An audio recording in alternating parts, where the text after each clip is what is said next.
വരുമായ ഒരുപാട് നിരപരാധികളെ തല്ലിച്ചതയ്ക്കുകയും നിരാലംബരായ പെൺകുട്ടികളെ ക്രൂരമായി ബലാത്സംഗം ചെയ്യുകയും. ലജ്ജയില്ലേ നിങ്ങൾക്കിത് പറയാൻ? നിങ്ങളൊരു പുരോഹിതനല്ലേ? നിങ്ങൾ തന്നെ ഇങ്ങനെ അപവാദങ്ങൾ പ്രചരിപ്പിച്ചാൽ ആ ഗ്രാമത്തിലെ പെൺകുട്ടികളെ വിവാഹം ചെയ്യാൻ ആരെങ്കിലും അങ്ങോട്ട് വരുമോ? പക്ഷേ അങ്ങയുടെ പോലീസ് ചെയ്ത അക്രമങ്ങൾ അങ്ങയോടെങ്കിലും ഞങ്ങൾക്കൊന്ന് പറയണ്ടേ? അതെല്ലാം നിങ്ങളുടെ തെറ്റിദ്ധാരണയാണ് ഫാദർ. എന്റെ പോലീസുകാർ ഒരിക്കലും അങ്ങനെ ചെയ്യില്ല. തെറ്റിദ്ധാരണ സർ, ഞങ്ങൾ നേരിട്ട് അറിഞ്ഞ കാര്യമാണ്. നേരിട്ടറിഞ്ഞു? എങ്ങനെ അറിഞ്ഞു? നിങ്ങളെ അവർ ബലാത്സംഗം ചെയ്തോ? വല്ല മാനസിക രോഗികളും പറഞ്ഞുള്ള അറിവായിരിക്കും. താങ്കൾ ഇങ്ങനെ സംസാരിക്കുന്ന വേദനാജനകമാണ്. ആ രാത്രിയിൽ പാഞ്ഞുപോയ പോലീസ് വണ്ടികളുടെ ശബ്ദം, ഓരോ വീട്ടിൽ നിന്നും ഉയർന്നു കേട്ട നിലവിളികൾ, പിറ്റേന്ന് രാവിലെ ആ പാവം പെൺകുട്ടികൾ എല്ലാവരും കൂടി പള്ളിയിൽ വന്നു നിന്ന് കരഞ്ഞ കരച്ചിൽ, ഇതെല്ലാം കേട്ടപ്പോഴുണ്ടായ ഞെട്ടലിനേക്കാൾ ഞാനിപ്പോ ഭയപ്പെടുന്നു. ഇത്ര ഭീകരമായ ഈ അവസ്ഥയോട് താങ്കളും താങ്കളുടെ പോലീസും കാണിക്കുന്ന ഉദാസീനത കണ്ടിട്ട് നിങ്ങളുടെയൊക്കെ ഭരണത്തിന് കീഴിൽ കഴിയേണ്ടി വന്ന ഒരുവനാണല്ലോ ഞാനും എന്ന് ഓർക്കുമ്പോ. അവിടെ നടന്നതിന്റെ എല്ലാ റിപ്പോർട്ട് എന്റെ കയ്യിലുണ്ട്. ആൾക്കാരെല്ലാം കൂടി പോലീസിനെ കല്ലെറിയുകയും ബസ് തല്ലി തകർക്കുകയും പോലീസ് സ്റ്റേഷൻ തീവയ്ക്കുകയും ഒക്കെ ചെയ്തിട്ട് പരാതി പോലീസിന്റെ പേരിലോ? ഇത് എവിടത്തെ മര്യാദയാണ്? ബസ് തല്ലി തകർത്തതും പോലീസ് സ്റ്റേഷൻ തീ വെച്ചതും ഒക്കെ പോലീസുകാർ തന്നെയാണ് സർ. അനാവശ്യം പറയരുത്. പോലീസുകാർ പറഞ്ഞ കാര്യമാണിത്. ശുദ്ധ അസംബന്ധം. മിസ്റ്റർ വട്ടപ്പാറ എന്താ ഒന്നും പറയാത്തത്? ഇവർ പറയുന്നുണ്ടല്ലോ സാർ, ഇടക്കേറി പറയേണ്ടത് കരുതി. താങ്കളോട് കൂടുതൽ സംസാരിച്ചിട്ട് പ്രയോജനമുണ്ടെന്ന് തോന്നുന്നില്ല. ഞങ്ങൾ പോകുന്നു.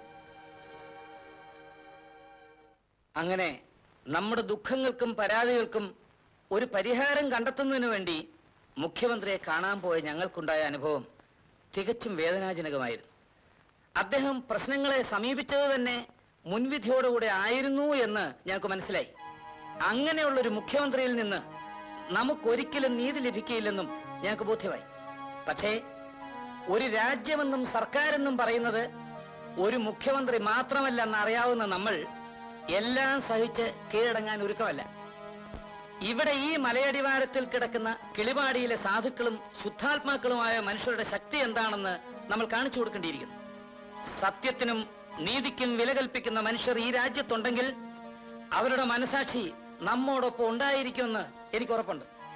മനുഷ്യത്വം തൊട്ടുതെറിച്ചിട്ടില്ലാത്ത കുറെ പോലീസുകാർ നമ്മുടെ ഈ ഗ്രാമത്തിൽ നടത്തിയ സംഹാര താണ്ഡവത്തിനുള്ള പരിഹാരം പിടിച്ചു വാങ്ങാൻ നാം ഒന്നായി കളക്ടറിലേക്ക് മാർച്ച് ചെയ്യേണ്ടിയിരിക്കുന്നു.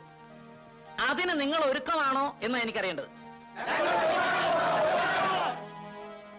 മതി മതി, നമുക്കിനി ഒന്നും ആലോചിക്കാനില്ല. അയ്യോ, രക്ഷപ്പെട്ടു. അവസാനം സമ്മതിപ്പിച്ചെടുത്തു. എന്തൊരു ബുദ്ധിമുട്ടായിരുന്നറിയാവോ? ഞാനൊരാൾ അല്പം ബുദ്ധിമുട്ടിയുണ്ട് നിങ്ങളുടെ എല്ലാവരുടെയും പ്രശ്നം തീർത്തു. മനസ്സിലായില്ലല്ലോ. അയ്യോ, എന്റെയോ? ഞാനല്ലേ നിങ്ങളുടെ വട്ടപ്പാറ MLA. പറഞ്ഞത് മനസ്സിലായില്ല. അതായത് നമ്മുടെ ഈ കിളിപാറയിൽ ചെറിയ ബലാത്സംഗമൊക്കെ നടന്നല്ലോ. തീരെ വശം കെട്ട് പോയവർക്ക് ആളൊന്ന് 1500 രൂപ വെച്ച് കൊടുക്കാൻ ഞാൻ മുഖ്യമന്ത്രിയെ കൊണ്ട് സമ്മതിപ്പിച്ചെടുത്തിട്ടുണ്ട്. 1500 രൂപ ചെറിയ തുകയൊന്നുമല്ലല്ലോ, വലിയ തുകയല്ലേ? അപ്പോ നമ്മുടെ ഈ കളക്ടറേറ്റിലേക്കുള്ള മാർച്ച് നമുക്കൊന്ന് മാറ്റിവെക്കാം. അതിനു മുൻപ് ഞാനൊരു ചെറിയ നിർദ്ദേശം വെച്ചോട്ടെ. തുക പോരണ്ടായിരിക്കും, 100 കൂട്ടാം. ഇതിപ്പോ 1500 രൂപയല്ലേ? ഞാനൊരു 15000 രൂപ തരാം. തന്റെ അമ്മയെയോ ഭാര്യയെയോ എന്നോട് വിട്ടുതരാവോ? എന്താണോ കിളിപാടിയിലെ പെണ്ണുങ്ങൾ പാവങ്ങളായതുകൊണ്ടാണോ അവരെ ബലാത്സംഗം ചെയ്തിട്ട് പണം കൊടുത്ത് പരിഹാരം കണ്ടെത്താമെന്ന് കരുതിയത്? അവർക്ക് നിങ്ങളത്ര പണമില്ലായിരിക്കാം, പക്ഷേ അഭിമാനം നിങ്ങൾക്കുള്ളതിന്റെ 100 ഇരട്ടിയാണ്. ഞങ്ങളെ കളക്ടറേറ്റ് മാർച്ച് നടത്തുന്നത് ഞങ്ങളുടെ പെണ്ണുങ്ങളെ ബലാത്സംഗം ചെയ്തതിന്റെ കൂലി വാങ്ങിക്കാനല്ല. കൂറ്റൻ കാളകളെ പോലെ പാതിരായ്ക്ക് ഞങ്ങളുടെ വീടുകൾ കടന്നുവന്ന് എല്ലാം ചവിട്ടി മെതിച്ച പോലീസ് കാളകളെ പിടിച്ചു കെട്ടാൻ കഴിയാത്ത മനുഷ്യത്വമില്ലാത്ത മന്ത്രിമാരുടെ ഭരിച്ചുകൂടാ.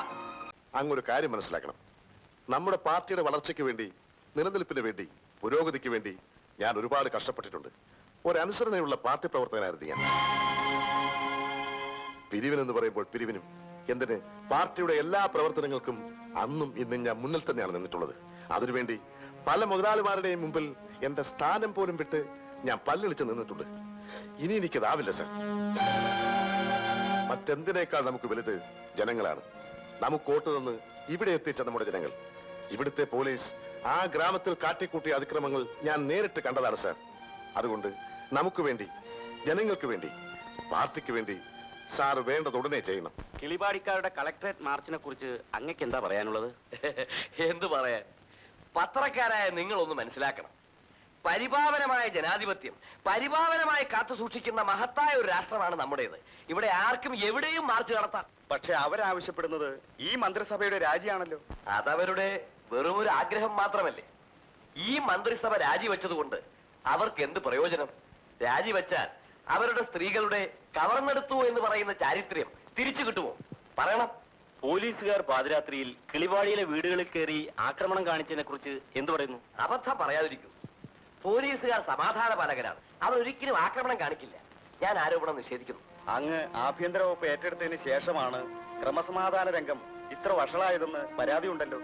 ഉദാഹരണം, പോലീസ് സ്റ്റേഷൻ തീവയ്ക്കുക, മീശ പറിക്കുക, തുണി ഉരിയുക, ആദിവാസികളെ മദ്യം കൊടുത്ത് നൃത്തം ചെയ്യിക്കുക, അന്ധവിദ്യാർത്ഥികളെ മർദ്ദിക്കുക തുടങ്ങിയവയൊക്കെ. ചേച്ചേ, ഞാൻ ഈ വകുപ്പ് ഏറ്റെടുത്തതിന് ശേഷമാണ് ക്രമസമാധാനം എന്നൊന്ന് ഉണ്ടായത് തന്നെ. ഇത്തരം സില്ലി ക്വസ്റ്റ്യൻസ് ചോദിക്കരുത്. പഴയ പോലീസ് മന്ത്രിയുടെ പരിചയക്കാരായ ചില പോലീസുകാർ പുതിയ പോലീസ് മന്ത്രി കൂടിയായ അങ്ങയെ താറടിക്കുന്നതിന് വേണ്ടി കിളിവാടിയിൽ മനഃപൂർവ്വം ആക്രമണം നടത്തിയതാണെന്ന് പറഞ്ഞാൽ അങ്ങ് സമ്മതിക്കുമോ? കിളിവാടിയിൽ ആക്രമണം നടന്നിട്ടില്ലല്ലോ. അങ്ങനെയാണെങ്കിൽ SP സർക്കിളിനെയും സസ്പെൻഡ് ചെയ്തതിനാണ്. അതാണ് നിങ്ങൾ മനസ്സിലാക്കേണ്ടത്. യഥാർത്ഥ ജനാധിപത്യം എന്ന് പറയുന്നത് അതാണ്. ആരോപണം ഉണ്ടായപ്പോൾ ആരോപണം ശരിയോ തെറ്റോ എന്ന് നോക്കാതെ ആരോപണ വിധേയരായവരെ സസ്പെൻഡ് ചെയ്തുകൊണ്ട് ഞാൻ തന്നെ കിളിവാടിയിൽ പോയി നേരിട്ട് അന്വേഷിക്കാമെന്ന് വെച്ചു. ഒരു അന്വേഷണ കമ്മീഷനെ വെച്ചാൽ അത് പ്രഹസനമാണെന്നും കളിപ്പീരാണെന്നും ഒക്കെ പറയും. അതുകൊണ്ടാണ് ഞാൻ തന്നെ നേരിട്ട് പോകാമെന്ന് വെച്ചത്. എവിടെയെങ്കിലും മുഖ്യമന്ത്രി നേരിട്ട് പോയി അന്വേഷണം നടത്തിയതായി ചരിത്രമുണ്ടോ? ഇതിനേക്കാൾ വലിയ ജനാധിപത്യം എന്താണ് വേണ്ടത്? പറയൂ. കിളിപ്പാടി എന്ന ഗ്രാമത്തിൽ നടന്നതായി പറയപ്പെടുന്ന സംഭവങ്ങളെക്കുറിച്ച് നേരിട്ട് അന്വേഷിക്കാൻ നമ്മുടെ ബഹുമാനപ്പെട്ട മുഖ്യമന്ത്രി ഇന്ന് കിളിപ്പാടി സന്ദർശിക്കുന്നതാണ്. ഇതിനു മുന്നോടിയായി SP മുരുകേശിനെയും സർക്കിൾ ഇൻസ്പെക്ടർ തമ്പി തോമസിനെയും അന്വേഷണ വിധേയരായി സസ്പെൻഡ് ചെയ്തിട്ടുണ്ട്. ഇവിടെ ഈ ഗ്രാമത്തിൽ ഇത്ര വലിയ സെക്യൂരിറ്റിയുടെ ആവശ്യമൊന്നുമില്ലായിരുന്നു സാർ. പ്രതികരണ ശേഷി നഷ്ടപ്പെട്ട നിരപരാധികളായ കുറെ സാധുക്കൾ മാത്രമേ ഇവിടെയുള്ളൂ. അവരാണെങ്കിലോ ശബ്ദിക്കാൻ പോലും കഴിയാതെ വിങ്ങിപ്പൊട്ടി കഴിയുകയാണ്. ചോദിക്കണം സാർ ഇവരോടൊക്കെ എന്താണ് ഇവിടെ സംഭവിച്ചതെന്ന്. അവർക്കിനി നഷ്ടപ്പെടാൻ എന്തെങ്കിലും ഉണ്ടോ എന്ന്. എനിക്കിത് എത്ര ചിന്തിച്ചിട്ടും മനസ്സിലാവുന്നില്ല. ഒരേ സമയം ഈ കണ്ട വീടുകളിലെല്ലാം പോലീസുകാർ കയറി. അതാണ് സാർ ഉണ്ടായത്. ഞങ്ങൾ പോലീസുകാർ വരുമെന്ന് ഭയന്ന് അവരിൽ നിന്നും രക്ഷപ്പെടാനായി രാത്രി മുഴുവൻ ആ കാണുന്ന കുന്നിന്റെ പിറകിലുള്ള പാറക്കൂട്ടങ്ങൾക്കിടയിൽ ഒളിച്ചിരിക്കുമ്പോൾ ഇവിടെ ഞങ്ങളുടെ അമ്മമാരും പെങ്ങന്മാരും ഭാര്യമാരും എല്ലാം ക്രൂരമായി. കുട്ടിക്ക് വരൂ. ഇവർ പറയുന്നതെല്ലാം ശരിയാണോ?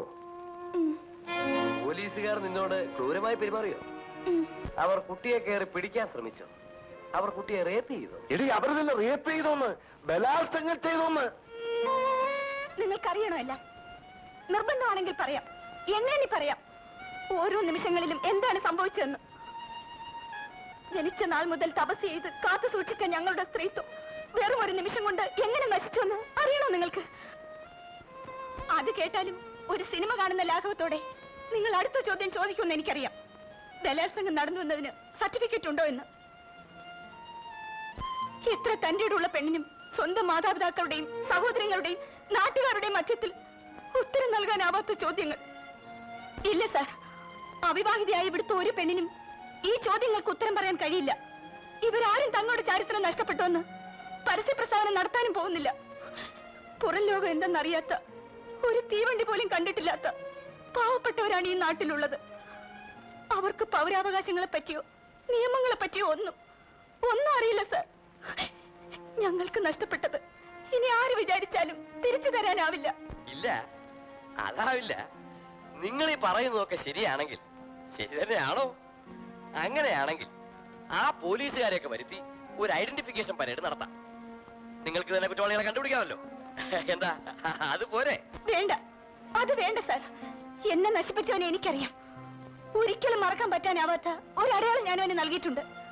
പക്ഷേ ഇവരുടെ കാര്യം അതല്ല. ഇരുട്ടിൽ തങ്ങളെ നശിപ്പിക്കാൻ എത്തിയ മൃഗങ്ങളുടെ കാക്കിത്തോലിന്റെ പരിവരിപ്പ് മാത്രമേ ഇവർക്കറിയൂ. വേണ്ട സാർ, ഇവർക്ക് ആ മൃഗങ്ങളെ തിരിച്ചറിയാൻ കഴിയില്ല. ഇനി ഇങ്ങനെയുള്ള നാടകങ്ങൾ നടത്തി ഞങ്ങളുടെ മനസ്സിലേറ്റ മുറിവിൽ വീണ്ടും കുത്തി നോവിക്കാതിരുന്നാൽ മതി. കൊടുങ്കാറ്റ് വീശിയ ഒരു ഭീകര രാത്രിയിൽ ഞങ്ങൾ കണ്ട ഒരു പേടി സ്വപ്നമായിരുന്നു അത് എന്ന് വിശ്വസിക്കാൻ ശ്രമിക്കുകയാണ്. ഞങ്ങൾക്കൊരു അപേക്ഷയുള്ളൂ, ഇനി ഇത് ആവർത്തിക്കരുത്. ഒരിടത്തും നിരപരാധികളായ പെൺകുട്ടികളുടെ ചാരിത്രം കവർന്നെടുക്കാൻ ഇവിടുത്തെ പോലീസിനെ അനുവദിക്കരുത്.